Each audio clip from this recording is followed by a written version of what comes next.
Hello everybody, it's Braden here, and today we're taking a look at the Safari Ltd Therizinosaurus.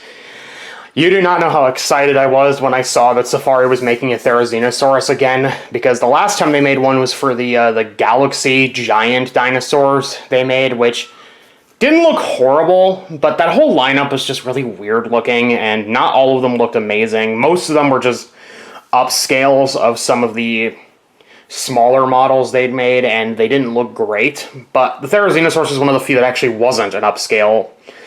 And it looked okay, like I said, but it has aged pretty poorly, and I was really hoping that Safari would take another stab at Therizinosaurus, and they finally did with the this is supposed to be a 2023 figure. It was one of the two that was supposed to be part of that lineup that ended up getting delayed till 2024 for reasons unknown. I don't know why this figure got delayed, but it just didn't end up getting released until the 2024 lineup, which is fine by me, because I was glad that we got this figure at all, because Safari could have easily just canceled it, which I'm so glad they didn't. The figure is molded in this really dark brown with the feathering on most of the body, with this sort of brighter white on the neck, and then this bright blue on the head with this little yellow beak. It's very nice looking, and some very nice looking yellow eyes. The claws are actually properly molded. I think that's actually how Therizinosaurus' claws look. It's rare for companies to do that correctly, where they'll just sort of put really long claws on it, but they won't. I don't really ever think they get the thickness of the claws right, because they are very broad, very big.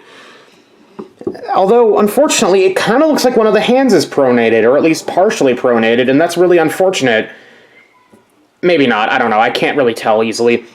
The legs are featherless, with some nice sort of light, dark, grayish-blue scales, with these four-toed feet, which is correct, so I'm glad they got that right. The belly is also pretty much entirely featherless, with these light blue, with these dark blue scales covering that, with the exception of this tail fan back here, which is of course correct.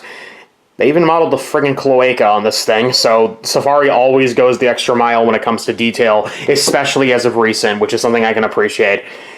Some would argue maybe this figure is a little too feathered, because of the whole debate that, oh, large dinosaurs like this may have lost a lot of these featherings so that they didn't overheat. I personally still think it looks fine, and considering that people have pointed out that the Nemegt Formation, which is where Therizinosaurus is from, could get really damn cold, it's not out of the question to think that they might have still possessed feathering like across the whole body just because of how cold it would have gotten.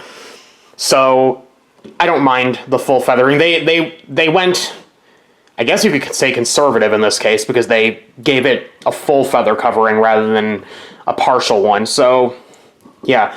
The one issue I have with this figure, you may have noticed that a few times over the video, he is a little top heavy. Not quite as bad as Safari's 2017 Dinosaurus, because they actually did sort of properly orient him with his back pointing down like that to give him a little more balance, which is correct.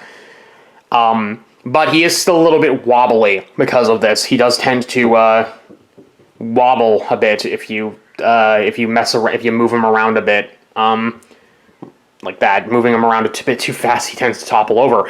But I think I still think it's a good-looking figure, a very, very nice-looking figure. One of my favorite Therizinosaurus figures in recent years, though, to be fair, there isn't that much competition, because I think the best Therizinosaurus that, like, a major company made in recent years, aside from this one, was, I guess, Papo's.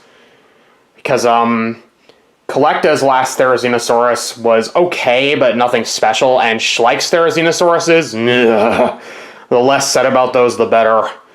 So overall, I think if you're looking for a good Therizinosaurus model, I think this is a good choice. Of course, if you feel free to disagree with me, if you want to go for one of the other companies, that's fine, but I think this is personally a really good model. I really think that this recent lineup from Safari for the 2024 series looks really damn good, and like I said in the Saltosaurus video, it's the first time since the 2017 lineup that I've actually thought, you know what, I think I'm going to nab all of these guys.